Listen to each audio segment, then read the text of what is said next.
रहमल्लाहु मन क़रअल फ़ातिहा।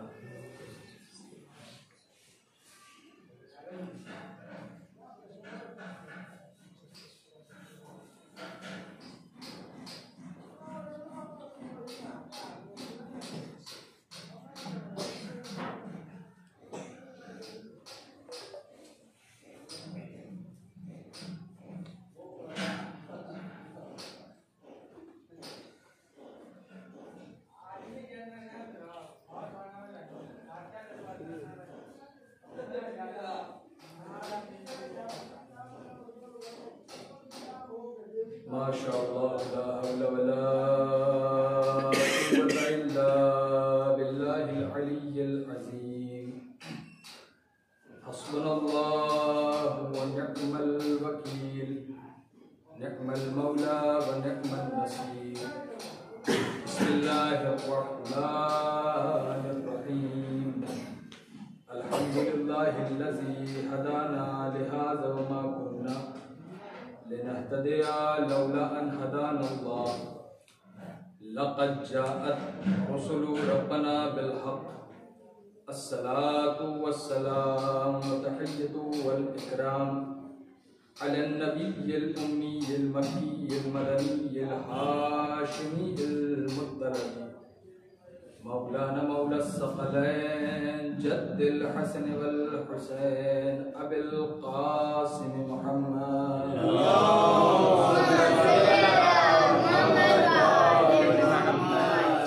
व अला अहले बैत तय्यबीन अत्ताहिरीन अल मअसूमीन अल मज़लूमीन अल मुंतजबीन अल मुंतखबीन व लअनतुल्लाहि अला अअदाइहिम अजमईन मिन यौमिना हाज़ा इला क़याम यौमिद्दीन।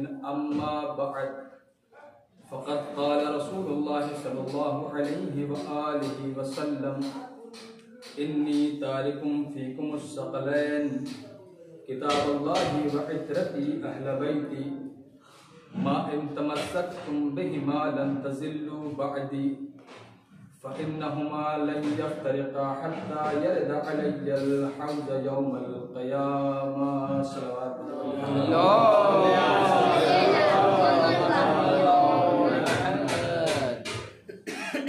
अज़ीज़ान मोहतरम,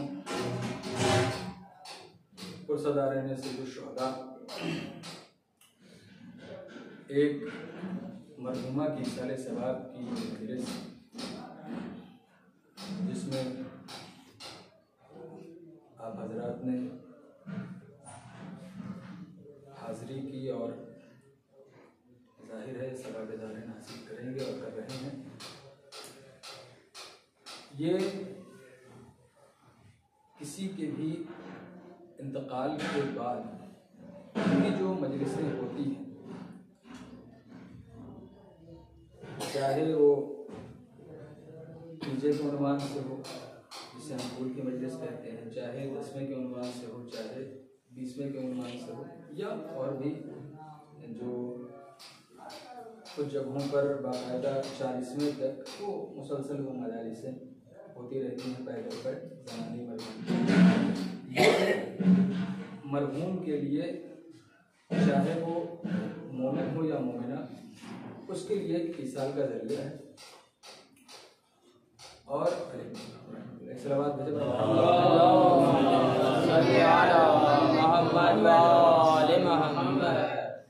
एक ईसाल का ज़रिया है।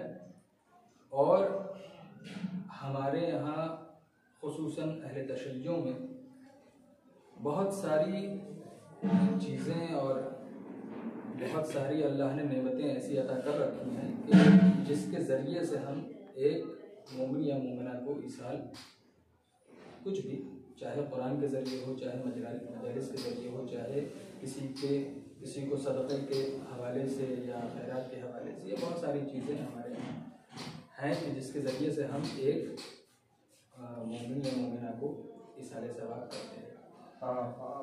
जिस हदीस मुबारका को मैंने उन्होंने गुफ्तगू करार दिया है, बहुत ही मशहूर मारूफ हदीस है पैगंबर इस्लाम की, जिसे हदीस सकलैन कहा जाता है। और ये वो हदीस है कि मुझे नहीं लगता कि अहले तशय्युअ में कोई ऐसा होगा या तमाम मुसलमानों में कोई ऐसा होगा जिसने इस हदीस को न सुना हो या उसको पढ़ा ना हो। बहरहाल अगर नहीं भी पढ़ा होगा लेकिन सुना जरूर है। और मैं इस हदीस के हवाले से कुछ मारूज़ात आपकी समात के हवाले करूँ। और बारहा बहुत सारी मजालिस और बहुत सारे उलमा इस हदीस पर गुफ्तगू करते हैं और आपने सुना भी होगा। बहरहाल गुफ्तगू के आगाज़ से पहले मैं गुजारिश करूँगा एक मरतबा सूरह अल-हम्द और 3 मरतबा सूरह इखलास की तिलावत फरमाकर मरहुमा व मक़बूरा आलिमा बेगम बिनते मौलाना सैयद असगर हुसैन मरहूम की रूह को इसा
खुदा ने फरमाया इन्नी तारिकुम फीकुमुस सकलैन, मैं तुम्हारे दरमियान 2 गिरा कदर चीज़ें, 2 वज़नी चीज़ें, 2 मुहकम चीज़ें तुम्हारे हवाले कर रहा हूँ। किताब अल्लाही, पहली किताब खुदा है, व इतरती अहल बैती, और दूसरी मेरी इतरत है जो मेरी अहल बैत है। मा इन तमस्सक्तुम बिहिमा लन तज़िल्लु बादी, अगर चाहते हो कि मेरे बाद गुमराह न हो तो इन दोनों का दामन मजबूती से पकड़े रहो, थामे रहो, तो मेरे बाद हरगिज हरगिज गुमराह न होंगे। और इन दोनों का आपसी रिश्ता यह है, इन दोनों का आपसी ताल्लुक यह है कि ये दोनों भी एक दूसरे से जुदा नहीं होंगे यहाँ तक के हौज़े कौसर पर मुझसे आके मिल ले। अब ये हदीस इसके जाहिरी तौर पर इसमें 2 चीजें निकल के आ सकती हैं। पहली ये कि रसूल ने क्या फरमाया, और दूसरी ये कि रसूल ने क्यों फरमाया।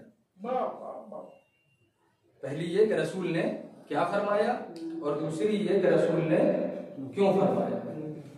तो रसूल ने क्या फरमाया इसलिए मैं कह रहा हूं क्योंकि जब आप किताबें पढ़ेंगे और इस हदीस का मुताला करेंगे तो आपको यह हदीस अलग अलग अल्फाज के साथ किताबों में आपको मिल जाएगी।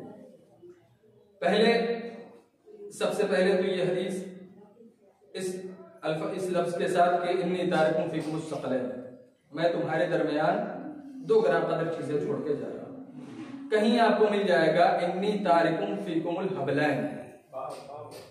पहला इख्तिलाफ तो ये है इस हदीस में, ठीक है। दूसरा इन्नी तारिकुम फीकुमुस सकलैन, और कहीं आपको मिल जाएगा इन्नी मुखलिफुन फीकुमुस सकलैन, ठीक है। फिर उसके बाद जहां पर सकलैन का लफ्ज है वहां पर आपको अलग अलग अल्फाज मिलेंगे। इन्नी तारिकुम फीकुमुस सकलैन, कहीं मिलेगा इन्नी तारिकुम फीकुमुल हबलैन, कहीं मिलेगा इन्नी तारिकुम फीकुमुल नूरैन और कहीं मिलेगा इन्नी तारिकुम फीकुमुल खलीफतैन। मैं तुम्हारे दरमियान दो गिरा कदर चीजें छोड़ के जा रहा हूँ, मैं तुम्हारे दरमियान दो रस्सी छोड़ के जा रहा हूँ, मैं तुम्हारे दरमियान दो नूर छोड़ के जा रहा हूँ और मैं तुम्हारे दरमियान दो खलीफा छोड़ के जा रहा हूँ। दूसरा इख्तिलाफ तो ये। तीसरा इख्तिलाफ आपको मिलेगा कि इन्नी तारिकुम फीकुमुस सकलैन किताब अल्लाही व इतरती अहल बैती। हर जगह आपको यह हदीस इस लफ्ज के साथ मिलेगी। कुछ एक दो जगह पर आपको ये मिल जाएगा कि उसमें इन्नी तारिकुम फीकुमुस सकलैन किताब अल्लाही व सुन्नती,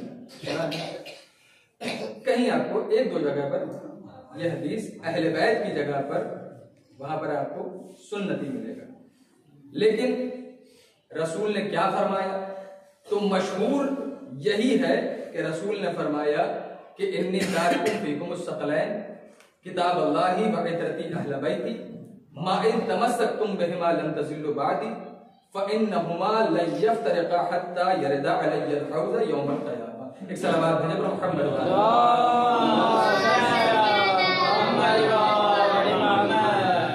और तो क्या के हवाले से कि क्या फरमाया, ये आपको इख्तिलाफात इस हदीस में मिल जाएंगे।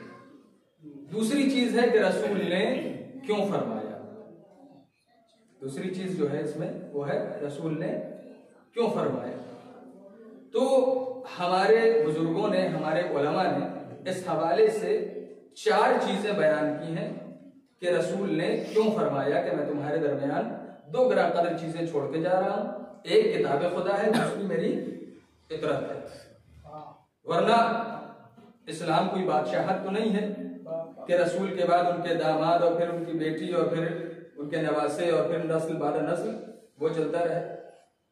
तो रसूल ने क्यों फरमाया कि मैं तुम्हारे दरमियान दो गिरा कदर चीजें छोड़ के जा रहा हूँ, एक किताब खुदा है, दूसरी मेरी इतरत है। तो हमारे उलमा ने, मैं अक्सर अपनी मजलिसों में ये बात कहता हूँ कि हमारे उलमा ने, हमारे बुजुर्गों ने कोई भी गोशा तहकीक का खाली नहीं छोड़ा जिस पर उनकी तहकीक का कलम न चला। ये हमारी नाइल्मी है, ये हमारी नाअहली है कि हम उसको पढ़ें नहीं, उसका मुतालिया न करें। वरना हमारे बुजुर्गों ने कोई भी गोशा तहकीक का ऐसा नहीं है कि जिसको उन्होंने तनहा छोड़ दिया हो, खाली छोड़ दिया हो, जिस पर उनकी तहकीक का कलम न चला हो। ये हमारी नाफहमी, नाअहली, ये हमारी कोताही है कि हम उसको न पढ़ें, उसका मुतालिया न करें। तो इस हवाले से चार चीजें हमारे उलमा ने बयान की हैं कि रसूल के ऊपर लाजिम था, रसूल के ऊपर वाजिब था कि रसूल कह के जाते कि मैं तुम्हारे दरमियान दो गिरा कदर चीजें छोड़ के जा रहा। पहला, फितरत का तकाजा है कि रसूल कह के जाए कि मैं तुम्हारे दरमियान दो गिरा कदर चीजें छोड़ के जा रहा। दूसरा, मनसब का तकाजा है कि रसूल कह के जाए कि मैं तुम्हारे दरमियान दो गिरा कदर चीजें छोड़ के जा रहा। तीसरा,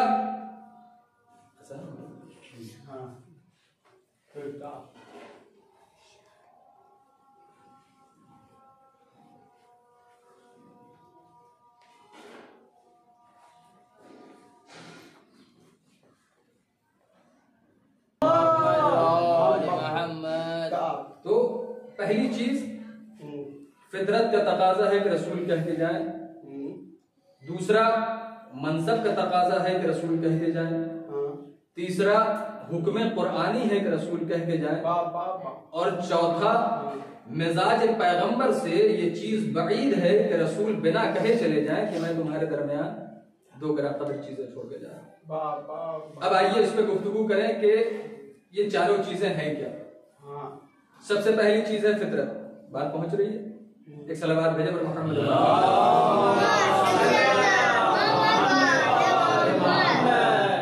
पहली चीज है फितरत। अब फितरत क्या है उसको मैं मिसाल से वाज़ेह करूं। फर्ज कीजिए कि किसी मुसन्निफ ने कोई किताब लिखी या किसी शायर ने पूरी जिंदगी शायरी की मरासी लिखे, अशार लिखे, नौहे लिखे। किसी वजह से या गुर्बत की वजह से उसका वो दीवान छप नहीं सका। और जब उसे ये एहसास हो जाएगा कि अब मैं इस दुनिया से जाने वाला हूं, तो उस शायर को, उस मुसन्निफ को सबसे ज्यादा फिक्र किस बात की होगी कि ये जो मेरा दीवान है, ये जो मेरी किताब है, जो मेरी गुर्बत की वजह से छप नहीं सकी, काश कोई ऐसा होता कि जिसे मैं ये किताब उसके सुपुर्द करता ताकि मेरे बाद इसकी हिफाजत हो सके। है या नहीं ऐसा?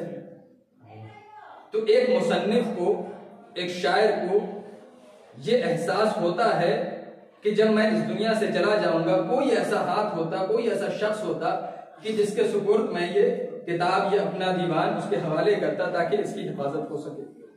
मिसाल के तौर पर किसी ने एक बाग लगाया, पूरी जिंदगी अपनी उसने उस बाग में सर्फ की, और जब बाग तैयार हो गया और अब उसे ये एहसास हुआ कि मैं इस दुनिया से जाने वाला हूं, तो उसे सबसे ज्यादा फिक्र किस बात की होगी कि काश कोई ऐसा होता कि जिसको मैं ये बाग उसके सुपुर्द करके जाता ताकि मेरे बाद उसकी हिफाजत हो सके।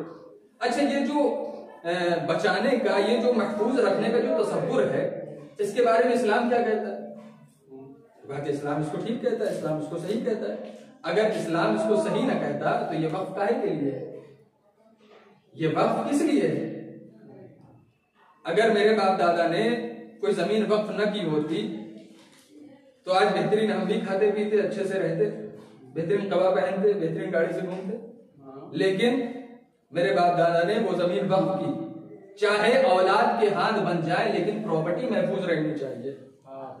चाहे औलाद के हाथ बन जाए लेकिन प्रॉपर्टी बची रहनी चाहिए। तो एक शायर को, एक मुसन्निफ को, एक बाग के मालिक को ये एहसास है कि जब मैं इस दुनिया से जा रहा हूं तो मेरे बाद कोई ऐसा हो कि जो इस बाग की हिफाजत करे, कोई ऐसा हो जो इस किताब की हिफाजत करे, कोई ऐसा हो जो इस दीवान की हिफाजत करे। तो जो शरीयत लेकर आया हो, जो इस्लाम लेकर आया हो, क्या उसे ये एहसास नहीं होगा कि मेरे बाद इस इस्लाम का क्या होगा, मेरे बाद इस उम्मत का क्या होगा, मेरे बाद इस शरीयत का एहसास क्या होगा? इसीलिए फितरतन मजबूर होकर रसूल ने फरमाया कि मैं तुम्हारे दरमियान दो गिरा कदर चीजें छोड़ के जा रहा हूं, एक किताब खुदा है, दूसरी मेरी फितरत है। एक सलावत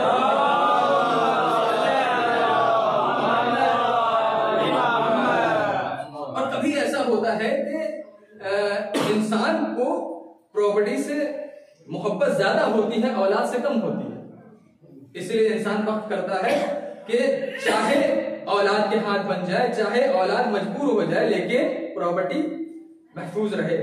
मुझे बताइए, रसूल की प्रॉपर्टी क्या है? यही इस्लाम ना? रसूल की प्रॉपर्टी क्या है? यही शरीयत ना? हम और आप ना? यही उम्मत ना? हमारी जन्नत की खातिर, हमारी हिदायत की खातिर कि हम जन्नती हो जाएं, रसूल ने अपनी औलाद की फिक्र नहीं की। रसूल ने, और जाहिर सी बात है, रसूल ने देखा कि मेरे बाद इस प्रॉपर्टी को महफूज रखने वाला अगर कोई है तो वो मेरी औलाद है। मेरी औलाद के अलावा किसी और में यह जज्बा नहीं है कि वो मेरी प्रॉपर्टी को महफूज रख सके। इसीलिए फितरतन मजबूर होकर फरमाया कि मैं तुम्हारे दरमियान दो गिरा कदर चीजें छोड़ के जा रहा हूं। और कभी ऐसा होता है कि प्रॉपर्टी से मोहब्बत ज्यादा है, औलाद से कम है।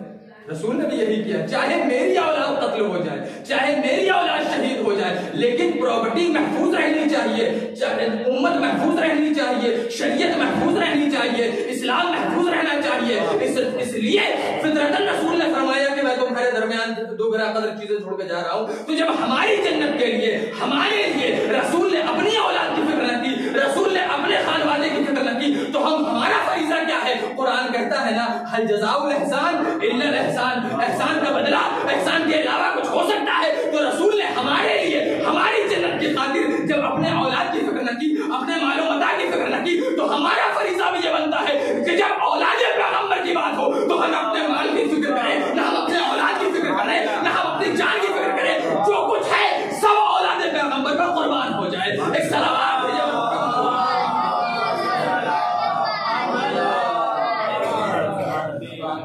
रसूल ने, जब पैगंबर ने हमारे लिए, हमारी जन्नत की खातिर, हमारी हिदायत की खातिर, हमारी इस्लाम की खातिर कि हम इस्लाम के ताबे हो जाए, हम इस्लाम के पैरोकार हो जाए, जब हमारी खातिर रसूल ने अपनी औलाद की फिक्र न की, तो कुरान कहता है ना, हल जज़ाउल इहसान इल्ला इहसान। जब औलाद पैगंबर की बात होगी तो ना हमारा माल कुछ है, ना हमारी औलाद कुछ है, ना हमारी जान कुछ है, जो कुछ है सब औलाद पैगंबर को कुर्बान। तो पहली चीज क्या है? फितरतन रसूल ने फरमाया, फितरत का तकाजा था कि रसूल कह के जाए कि मैं तुम्हारे दरमियान 2 ग्राम कदर चीजें छोड़ के जा रहा हूं। दूसरा क्या है? मनसब का तकाजा है कि रसूल कह के जाए। मनसब क्या है रसूल खुदा का? अभी आप अजान के लिए रुके थे और मुसलसल दिन में 5 अजान की आवाज आप सुनते हैं। क्या कहा जाता है अजान में? क्या गवाही दी जाती है अजान में? अशहदु अन्ना मुहम्मदन रसूलुल्लाह। मुहम्मद, मैं गवाही देता हूं कि मोहम्मद अल्लाह के रसूल थे या हैं? हैं? सब ये कहेंगे हैं।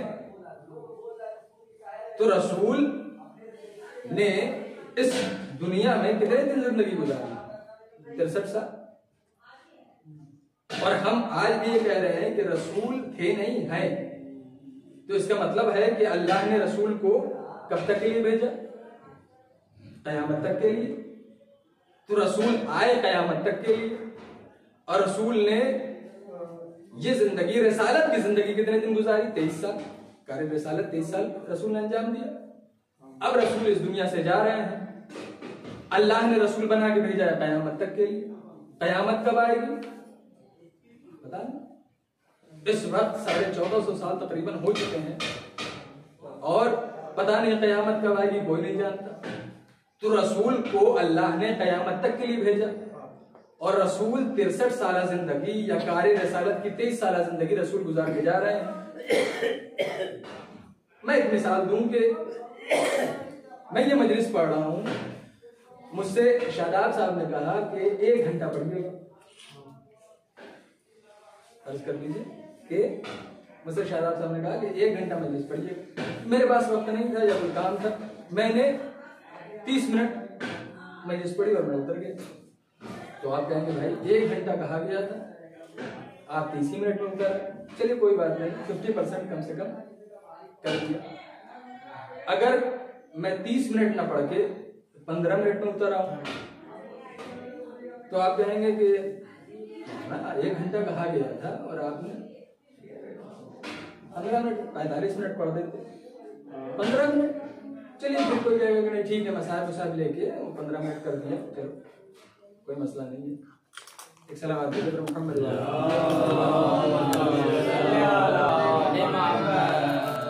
कहा जाएगा भाई आपसे 1 घंटा कहा गया था, आप 15 मिनट में उतर आए। फिर कोई कहेगा नहीं ठीक है, मसाइब वगैरह पढ़ दिया, 10 मिनट फजाइल पढ़ दिए, 5 मिनट मसाइब पढ़ दिया, 15 मिनट हो गया, चलो कोई मसला नहीं।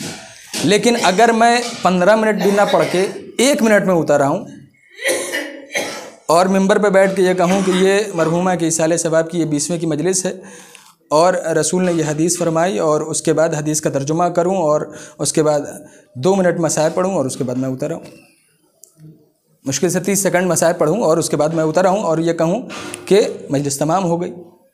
तो आप कहेंगे मौलाना कहा गया था 1 घंटा, 45 मिनट पढ़ देते ठीक था, 30 मिनट पढ़ देते ठीक था, चलिए 15 मिनट पढ़ देते ठीक था, लेकिन 1 मिनट मौलाना इसे पढ़ना नहीं कहते। मैं कहूँगा भैया मैंने पूरे 60 सेकंड की मजलिस पढ़ी है। आप कहेंगे भैया 60 मिनट कहा गया था, 60 सेकंड नहीं कहा गया था। मैं कहूँगा मैंने 60 सेकंड की मजलिस पढ़ी, अब आप क्या चाहते हैं? लेकिन आप कहेंगे कि नहीं मौलाना आपने कुछ नहीं पढ़ा। तो पता ये चला कि कभी कभी चीज़ घटते घटते इस मकाम पर पहुंच जाती है कि उसका वजूद अदम पे दलालत करता है। जुमला फिर से दोहरा दूं, कभी कभी चीज़ घटते घटते उस मकाम पे पहुंच जाती है कि उसका वजूद अदम पे दलालत करता है। 1 घंटा पढ़ना था, 45 मिनट पढ़ देते ठीक था, 30 मिनट पढ़ देते ठीक था, 15 मिनट पढ़ देते ठीक था, लेकिन 1 मिनट, इस पढ़ने को पढ़ना नहीं कहते। जाहिल से जाहिल इंसान कह देगा कि मौलाना ने तो कुछ पढ़ा ही नहीं, मौलाना ने कुछ पढ़ा ही नहीं। भाई मेरा 60 मिनट की जगह 60 सेकंड पढ़ना 1/60 है या नहीं है? जो रसूल कयामत तक के लिए आया हो उसकी ये 23 साल रसालत की जिंदगी या 63 साल पूरी जिंदगी कोई माने रखती है? आप कहेंगे नहीं रखती।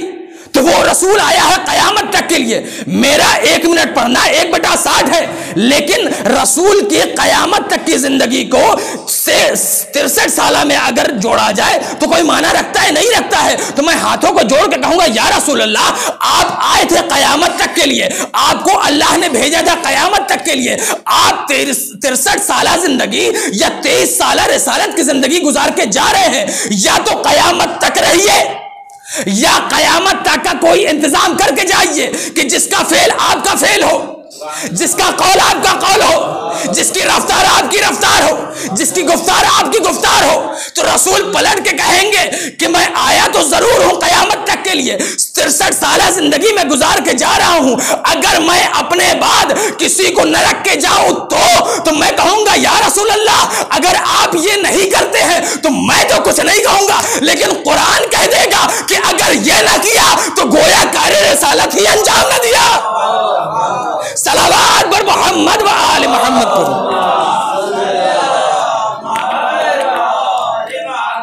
मैं तो कुछ नहीं कहूंगा, लेकिन कुरान कह देगा व इल्लम तफअल फमा बल्लगत रिसालतहू, अगर ये ना किया तो गोया कार्य रिसालत ही अंजाम न दिया। तो रसूल के ऊपर लाजिम है, वाजिब है, मनसब का तकाजा है कि रसूल कह के जाए कि मैं तुम्हारे दरमियान 2 ग्राम कदर चीजें छोड़ के जा रहा हूं। इसीलिए जब आप खुतबा गदीर पढ़ेंगे तो आपको यह समझ में आएगा कि जहां मन कुन तो मौला हो फहाजा अली मौला रसूल ने फरमाया है, उससे पहले यह हदीस बयान की है कि मैं तुम्हारे दरमियान 2 ग्राम कदर चीजें छोड़ के जा रहा हूं। एक किताब खुदा है, दूसरी मेरी इतरत है। और उसके बाद अपने अली मुर्तजा को अपने हाथों पर बुलंद करके फरमाया कि जो मैं कह रहा हूं उसकी पहली फर्द यह है, अब इसके बाद जो आता जाएगा अपना नायब मुकर्रर करता जाएगा। एक सलावत भेजे पर मोहम्मद व आले मोहम्मद। तो मनसब का तकाजा है कि रसूल कह के जाए कि मैं तुम्हारे दरमियान 2 ग्राम कदर चीजें छोड़ के जा रहा हूं। एक किताब खुदा, दूसरी मेरी इतरत है। तीसरा हुक्म कुरानी है। पहला फितरत का तकाजा, दूसरा मनसब का तकाजा, तीसरा हुक्म कुरानी है। अजीब बात है, कहाँ कहा है कुरान ने कुल इन्नी तारिकुम फीकुम मुस्तक़लैन, कह दीजिए कि मैं तुम्हारे दरमियान 2 ग्राम कदर चीज़ें छोड़ के जा रहा हूँ। ये तो आयत मौजूद है कि कुल ला असअलुकुम अलैहि अजरन इल्लल मवद्दता फिल क़ुरबा, लेकिन ये कहाँ है कि कुल इन्नी तारिकुम फीकुम मुस्तक़लैन? किस तरीके से आप कह रहे हैं कि हुक्म कुरानी है? कहा कुरान में एक आयत है। एक सलावत भेजे पर मोहम्मद व आले मोहम्मद।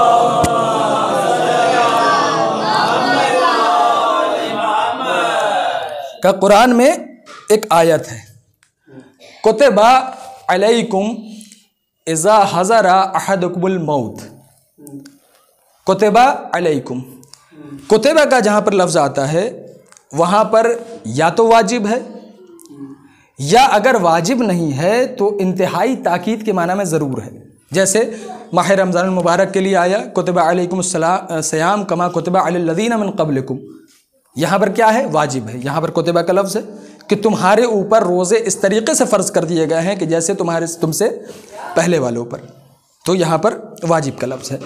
लेकिन अगर वाजिब नहीं है कहीं पर तो वहाँ पर इंतहाई ताकीदी मुस्तहब के माना में ज़रूर है। जैसे यहाँ पर इरशाद हुआ कुतिबा अलैकुम इज़ा हज़रा अहदकुमुल मौत, जब तुम में से किसी को मौत आने लगे, जब तुम में से कोई इस दुनिया से जाने लगे। तो अगर इस दुनिया से जा रहा है तो क्या करे? कहा इन तरका खैरा, अगर कुछ खैर छोड़ के जा रहे हो, अगर कुछ तुमने इस दुनिया में खैर छोड़ा है, क्या करो? अल वसिया, वसीयत करके जाओ। कुरान कह रहा है कि कुतिबा अलैकुम इज़ा हज़रा अहदकुमुल मौत, जब तुम में से कोई इस दुनिया से जाने लगे, जब तुम में से किसी को मौत आने लगे, इन तरह का खैरा, अगर कुछ खैर छोड़ रहे हो, अल वसिया, वसीयत करके जाओ। अपने अक़रबा के लिए, अपनी औलाद के लिए, अपने चाहने वालों के लिए वसीयत करो। कुरान कह रहा है कि वसीयत करके जाओ। तो जब कुरान कह रहा है कि अगर कुछ खैर छोड़ रहे हो तो वसीयत करके जाओ, रसूल कुछ छोड़ के जा रहे हैं या नहीं जा रहे हैं इस दुनिया में? रसूल खुदा इस दुनिया में कुछ छोड़ के जा रहे हैं या नहीं जा रहे हैं?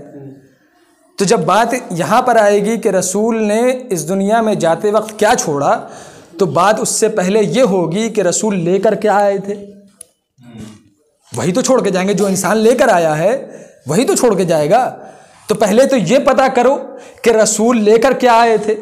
देखिए, प्रॉपर्टी का मसला नहीं है, ज़मीन का मसला नहीं है, मालो मता का मसला नहीं है, क्योंकि उसके लिए वारिस मौजूद हैं। जनाब फ़ातिमा ज़हरा सलामुल्लाह अलैहा,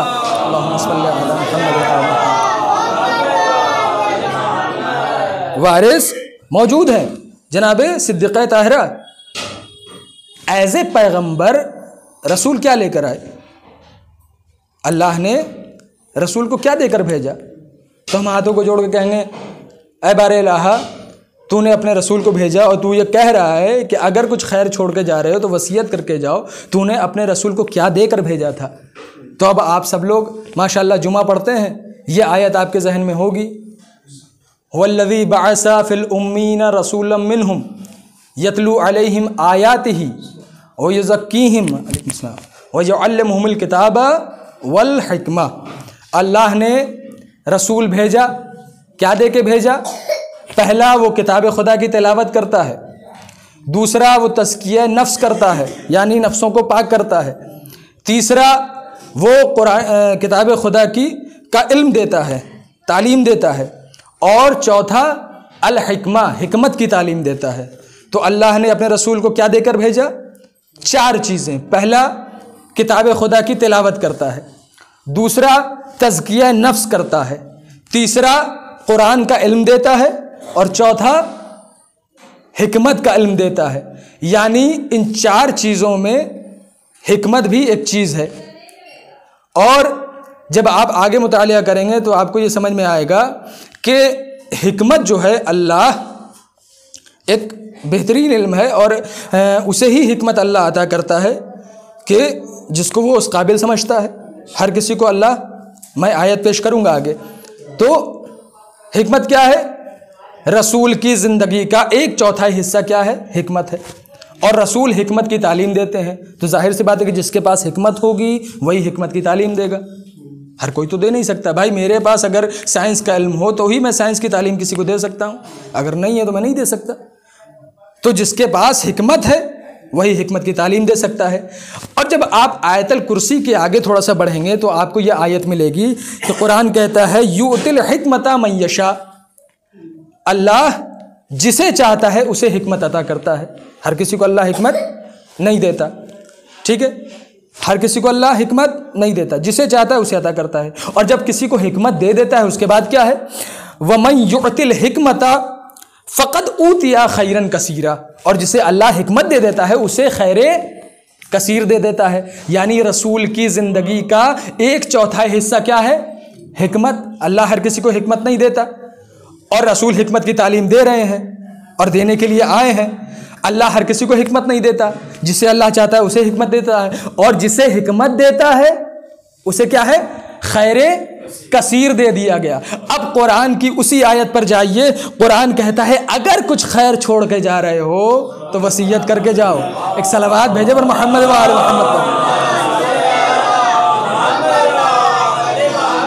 अगर कुछ खैर छोड़ के जा रहे हो तो वसीयत करके जाओ। रसूल बिना वसीयत के जा नहीं सकते। हुक्म कुरानी है कि रसूल कह के जाए कि मैं तुम्हारे दरमियान 2 गिरा कदर चीजें छोड़ के जा रहा हूं। एक किताब खुदा है, दूसरी मेरी इतरत है जो मेरे अहले बैत है। एक सलावत और भेजे पर मोहम्मद वाले। तो 3 चीजें हुई। फितरत का तकाजा कि रसूल कह के जाए, मनसब का तकाजा कि रसूल कह के जाए, हुक्म कुरानी है कि रसूल कह के जाए, और चौथी चीज़ क्या थी? मिजाज पैगंबर से ये चीज़ बईद थी कि रसूल बिना कहे चले जाते कि मैं तुम्हारे दरमियान 2 गिरा कदर चीज़ें छोड़ के जा रहा हूँ। अब तीनों पर गुफ्तगू हो चुकी है। अब ये चौथी चीज़ हुक्म क्या है? मिजाज पैगंबर से ये चीज़ बईद थी कि रसूल ऐसे ही चले जाते। मिजाज पैगंबर क्या है? आप जानते हैं मिजाज पैगंबर? यहाँ पर एक सवाल हो सकता है अंदलीब साहब के भाई जिसे अपना मिजाज ना पता हो उसे मिजाज पैगंबर क्या पता होगा? जिसे अपना मिजाज ना पता हो 30 साल 35 साल के बाद क्या भाई बेटे को आग कर दिया। पलट के किसी ने पूछा कि अरे आप तो अपने बेटे से बहुत मोहब्बत करते थे। उन्होंने कहा कि हमको क्या पता था शादी इतना बदल जाएगा, हमको क्या पता था कि इतना तब्दील हो जाएगा। आज आग कर रहे हैं, 30 साल 35 साल तक अपने बेटे का मिजाज नहीं समझ में आया कि क्या है। कभी हमारे साथ भी यह होता है कि किसी ने बड़ी से बड़ी बात कह दी, मुस्कुरा रहे हैं खड़े होके, कोई असर ही नहीं है। लेकिन किसी ने तंजिया लहजे में दबे अल्फाज में कुछ कह दिया हल्का सा, तो मुंह लटकाए घूम रहे हैं, वो बात दिल को लग गई है। तो होता है या नहीं होता है? तो जिसे अपना मिजाज ना पता, ये कैसा मिजाज है हमारा, जाहिर है बड़ी से बड़ी बात का कभी बुरा नहीं मान रहे, और कभी इतनी सी बात का दिल पे लेके बैठे हुए, कैसा मिजाज है हमारा। तो जिसको अपना मिजाज ना पता हो, जिसे अपने बीवी बच्चों का मिजाज ना पता हो, उसे मिजाज पैगंबर क्या पता होगा। तो फिर बात ही खत्म हो गई। जब जाहिर सी बात है हमें अपने मिजाज नहीं पता है, तो हमें मिजाज पैगंबर का क्या इल्म। तो हम इसको ही बात ही नहीं करते हैं, हम इसको यहीं पे तमाम कर देते हैं। तो कहा यह जाएगा कि भाई ठीक है, आपको मिजाज नहीं पता, हमें मिजाज नहीं पता है, लेकिन क्या अल्लाह भी मिजाज पैगंबर नहीं जानता? क्या अल्लाह को भी मिजाज पैगंबर का इल्म नहीं है? भाई हम दोस्ती कर लेते हैं 5-6 साल 7 साल के बाद टूट जाती है, क्योंकि हमें मिजाज नहीं पता था। अल्लाह बिना मिजाज देखे पैगंबर नहीं बनाता, अल्लाह बिना मिजाज समझे हुए हबीब नहीं बनाता। अल्लाह ने हबीब बनाया है तो अल्लाह मिजाज जानता है। तो क्या अल्लाह ने कहीं पर मिजाज पैगंबर के बारे में बताया है? कहाँ बताया है? पढ़ो, कुरान कह रहा है वहुवा हरीसुन अलैकुम, वो तुम्हारा हरीस है। हरीस का क्या मतलब होता है? लालची। हिर्स क्या है? लालच। हरीस लालची। हरीसा अलैकुम, वो तुम्हारे लिए लालच रखता है, वो तुम्हारे लिए लालची है। किस बात का लालची है? क्या हमारी दौलत का लालची है? क्या हमारी जागीर का लालची है? क्या हमारी प्रॉपर्टी का लालची है? क्या नहीं? पूरी आयत पढ़ो, समझ में आएगा। हरीसन अलैकुम, वो तुम्हारे लिए लालच रखता है, वो तुम्हारे लिए लालची है। वबिल मुअमिनीना रऊफुर रहीम, वबिल मुअमिनीना रऊफुर रहीम, और मोमिनीन के लिए क्या है? रऊफ भी है और रहीम भी है। मुझे इंसाफ से बताइए, रऊफ किसका नाम है? अल्लाह का। रहीम किसका नाम है? पढ़ते हैं ना बिस्मिल्लाहिर्रहमानिर्रहीम। अल्लाह अपना नाम अपने हबीब को अता कर रहा है, मामूली बात है। हरीसुन अलैकुम, वो तुम्हारा हरीस है। किस बात का हरीस है? मालो दौलत का है, जागीर का है, प्रॉपर्टी का है? नहीं। वबिल मुअमिनीना रऊफुर रहीम, जब तुम मोमिन हो जाओ तो किस बात का लालची है वो? कि तुम मोमिन हो जाओ। वो तुम्हारे लिए लालच रखता है कि तुम मोमिन हो जाओ, तुम हिदायत पा जाओ, तुम हिदायत याफ्ता हो जाओ। तो क्या ये सारी दुनिया हिदायत याफ्ता हो गई? नहीं ना। रसूल किस बात का लालची है? कि तुम मोमिन हो जाओ, और जब तुम मोमिन हो जाओगे तो क्या हो जाएगा? वो तुम्हारे लिए रऊफ भी है और रहीम भी है। तो रसूल को लालच किस बात की है? कि तुम मोमिन हो जाओ। तो क्या रसूल की 63 साल जिंदगी या रसूल की रसालत की 23 साल जिंदगी, क्या सारे लोग मुसलमान हो गए? क्या सारे लोग मोमिन हो गए? क्या सारे लोग हिदायत याफ्ता हो गए? तो अब जब रसूल की रूह निकल रही है तो क्या आसानी से रसूल की रूह निकल जाएगी अभी सारी दुनिया? क्यों? क्योंकि वो तुम्हारे लिए लालची है, वो तुम्हारी हिदायत चाहता है, उसको ये लालच है। जब तक दुनिया में एक भी इंसान ऐसा मौजूद है कि जिसको हिदायत की जरूरत है, रसूल इस दुनिया से जा नहीं सकते। रसूल इस दुनिया से कुछ नहीं कर सकते। रसूल की रूह आसानी से निकल नहीं जाएगी। अब रसूल 23 साल जिंदगी, अपनी रसालत की 23 साल जिंदगी रसूल गुजार के जा रहे हैं। अभी सारे लोग तो मोमिन नहीं ना हो गए, अभी सारे लोग मुसलमान तो नहीं ना हुए। तो रसूल को ये एहसास होगा या नहीं होगा कि मेरी रूह निकल रही है, लेकिन अभी तक सब लोग मोमिन नहीं हुए हैं, क्योंकि वो तुम्हारे लिए हिदायत का लालची है। तो रसूल जानते थे, रसूल को इल्मे खुदा से ये मालूम था कि जो काम मेरी जिंदगी में नहीं हो पाया है, मेरे एक बेटा आएगा जो इस दुनिया को जिस तरीके से ये जुल्म और जोर से भरी होगी, अदल और इंसाफ से भर देगा। सलावत पर मोहम्मद व आले मोहम्मद। रसूल को अल्लाह की तरफ से ये इल्म था कि जो काम मेरी जिंदगी में नहीं हो पाया है, मेरा एक बेटा आएगा जो इस दुनिया को अदल व इंसाफ से इस तरीके से भर देगा जैसे ये जुल्म व जौर से भरी होगी। इसलिए रसूल ने मिजाज पैगंबर के हवाले से, रसूल ने अपने मिजाज के हवाले से यह फरमाया कि मैं तुम्हारे दरमियान दो गिरा कदर चीजें छोड़ के जा रहा हूं। एक किताब खुदा है, दूसरी मेरी इतरत है जो मेरी अहले बैत है। एक और सलवात भेजे मोहम्मद।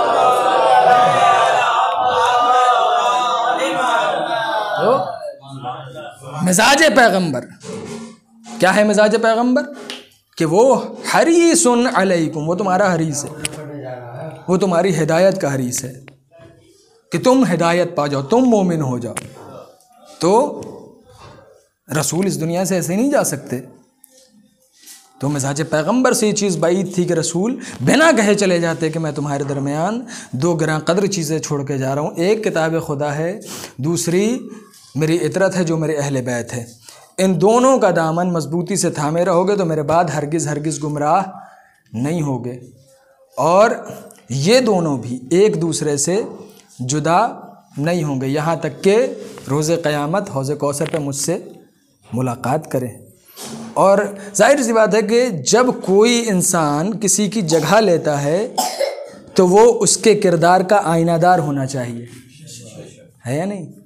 जब भी कोई इंसान किसी की जगह लेगा तो उसके किरदार का आईनादार होना चाहिए, उसके अंदर भी वो किरदार पाया जाता हो कि जो जाने वाले के अंदर मौजूद था, चाहे गदीर हो या ना हो, इससे बहस नहीं है। लेकिन रसूल की मसनद पर, रसूल की कुर्सी पर, रसूल की जगह पर वही बैठेगा कि जो उसके किरदार का आईनादार होना चाहिए। मैंने किसी मजलिस में पढ़ा था कि ऐसे ही रसूल खुदा ने शब हिजरत अपने बिस्तर पर अली को नहीं सुलाया है,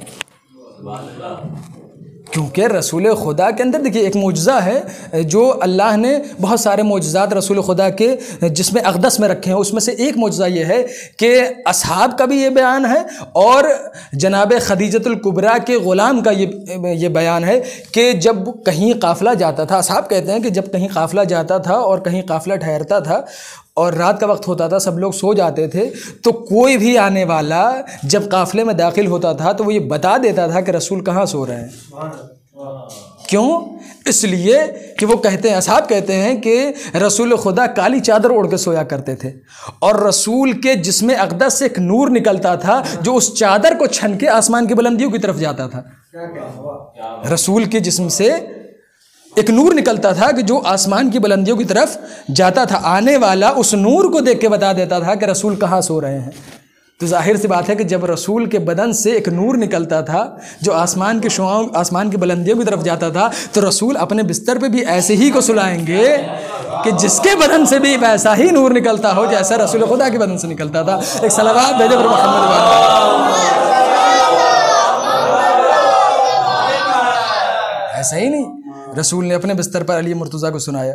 अच्छा, देखने वाली अगर हमारी आंखें होती तो हम शायद तासुब में और मोहब्बत में ये सोच लेते कि भाई रसूल ही सो रहे हैं, लेकिन वो कुफ़ार व मुशरिकीन की आंखें थी, रात भर देखते रहे और ये कहते रहे कि रसूल अभी सो रहे हैं।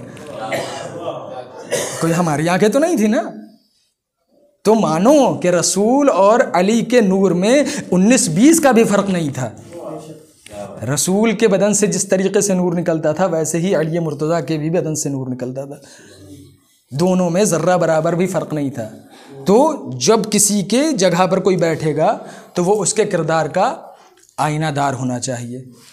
किरदार क्या है रसूल खुदा का? वो तुम्हारा हरीस है हिदायत का कि तुम मोमिन हो जाओ। तो जाहिर सी बात है कि जो किरदार, जो मिजाज रसूल का है वही उसकी मसनद पर, उसकी जगह पर बैठने वाले का होगा। वाक़या आपका सुना हुआ है कि शाम से एक शख्स आया और आने के बाद इमाम हसन को बुरा भला कह रहा है, इमाम हसन के लिए नाज़िबा कलिमात इस्तेमाल कर रहा है। इमाम पलट के क्या कर रहे हैं? भूखा है, खाना चाहिए, सवारी नहीं है, सवारी चाहिए, लिबास नहीं है, लिबास चाहिए। मौला ये क्या कर रहे हैं? पलट के मौला कहेंगे तो फिर क्या करूं? मौला कत्ल कर दीजिए। ये आपको बुरा भला कह रहा है, ये आपको गालियां दे रहा है, मौला कत्ल कर दीजिए। मिटा दीजिए इस दुनिया से। लेकिन मौला क्या कर रहे हैं? खाना चाहिए, भूखा है, सवारी चाहिए, सवारी नहीं है, मौला ये पूछ रहे हैं। उसके बाद वही शख्स क्या कहता है कि जब शाम से चला था, कोई पूछता है कि तुम्हारा इस दुनिया में सबसे बड़ा दुश्मन कौन है, तो मैं आपको और आपके बाप अली का नाम लेता। आज मुझसे कोई ये पूछे कि इस दुनिया में तुम्हारा सबसे बड़ा दोस्त कौन है, तो मैं आपको और आपके बाप अली का नाम लूंगा। यह है मिजाज, यह है मिजाज पैगंबर। मौला पलट के कहेंगे, देखा अगर उस वक्त कत्ल कर दिया जाता तो जहन्नमी था या नहीं था? आज अगर बिस्तर में भी मर जाए तो रसूल की हदीस है, रसूल फरमाएंगे कि ये शहीद मरा है या नहीं है? उस वक्त मर जाता तो क्या था? जो मिजाज इमाम हसन का है वही मिजाज इमाम हुसैन का है। वरना मुझे भैया बताइए कि हुर जैसे को कोई माफ़ कर सकता है? लेकिन जब आँखों पे पट्टी बांध के जनाब हुर आए हैं तो मौला ने कलेजे से लगा लिया है, हुर मैंने तुझे माफ़ किया, मेरे खुदा ने तुझे माफ़ किया। एक वक्त ख़त्म हो गया मेरा, एक मरहूमा की साले सवाब की ये मजलिस, थोड़े से मसाइब शहज़ादी कौनहन के मैं पढ़ूँगा और उसके बाद इस मजलिस रहमत को तमाम कर दूँगा। अभी रसूल की आँख बंद हुई है, रसूल का कफन भी मैला ना हुआ कि लोग आग और लकड़ी लेकर दर सैयदा पर आ गए और आगे कहते हैं कि अबुल हसन को बाहर निकालो वरना हम घर में आग लगा देंगे। अक्सर ये सवाल हमारे यहाँ होता है कि भाई शहज़ादी क्यों आई दरवाज़े पर? मौला अली मौजूद थे तो मौला अली को आना चाहिए था। मौला अली आए थे। जब सारी तारीख़ आप पढ़िएगा तो आपको समझ में आएगा मौला अली आए थे और मौला ने साफ़ कह दिया, जो कासिद आया था दरबार से, मौला ने साफ़ कह दिया कि जाके कह दो कि मैं कुरान जमा कर रहा हूँ, मैं ना बैत करूँगा ना दरबार में आऊँगा। उस शख्स ने जाकर कह दिया कि अली ने साफ़ तौर पर इनकार कर दिया है कि मैं ना बैत करूँगा ना दरबार में आऊँगा। किसी ने पलट के कहा कि अगर अली ने बैत नहीं की तो कोई भी बैत नहीं करेगा, अली से बैत लेना ज़रूरी है। और ये कह के कुछ लोग दरबार से निकले। किसी ने कहा कि आग ले चलो। शाफ़ई कहते हैं इस बात पर इमाम शाफ़ई जो हैं वो कहते हैं कि ये इनका मिजाज तो ये था, लेकिन इन्होंने आग नहीं लगाई होगी, बस आग लेकर गए थे। मैं कहूँगा सिर्फ अगर मैं इतना ही मान लूँ कि आग लेकर गए थे, जिस दरवाज़े पर रसूल आके सलाम करते हों उस दरवाज़े पर आग लेकर आना कोई मामूली बात है? उस दरवाज़े पर आग और लकड़ी ले आना कम बात है? कुछ लोग दरवाज़े पर आए और आने के बाद कहा कि अय अबुल हसन बाहर निकलो, अय अबुल हसन बाहर निकलो, आपको दरबार में बुलाया गया है, हम आपको लेने के लिए आए हैं। अब शहजादी कौनैन खड़ी हुई, अय अली मुर्तज़ा आप रुक जाइए, मैं रसूल की बेटी हूँ, मैं कहूँगी तो ये लोग शायद वापस चले जाए। शहजादी दरवाजे पर आई और आने के बाद कहा कि नहीं, अबुल हसन को क्यों बुला रहे हो? अबुल हसन ने कह दिया ना कि वो बैत नहीं करेंगे, दरबार में नहीं आएंगे। उन्होंने कहा नहीं, अबुल हसन को बाहर निकालो वरना हम घर में आग लगा देंगे। शहजादी ने कहा कि क्या उस घर में आग लगा दोगे जिसमें रसूल के छोटे छोटे बच्चे हसन और हुसैन रहते हैं? वो कहते हैं कि हाँ, हम उस घर में आग लगा देंगे जिसमें रसूल के छोटे छोटे बच्चे हसन और हुसैन रहते हैं। और उन्होंने सिर्फ कहा नहीं बल्कि दरवाजे में आग लगाई। बहारुल अनवार में अल्लामा बाकर मजलिसी लिखते हैं कि दरवाजे में आग लगाई गई और एक शकी ने दरवाजे को लात मारी, जलता हुआ दरवाजा शहजादी के ऊपर गिर गया। दरवाजे में जो कील निकली हुई थी जनाब सैयदा के सीने में बेबस हो गई। अरे दरवाजे के नीचे सैयदा मौजूद है, लोग दरवाजे पे चढ़ते हुए घर के अंदर दाखिल हो गए। अबुल हसन के गले में रस्सी का फंदा डाला, खींचते हुए लेकर गए।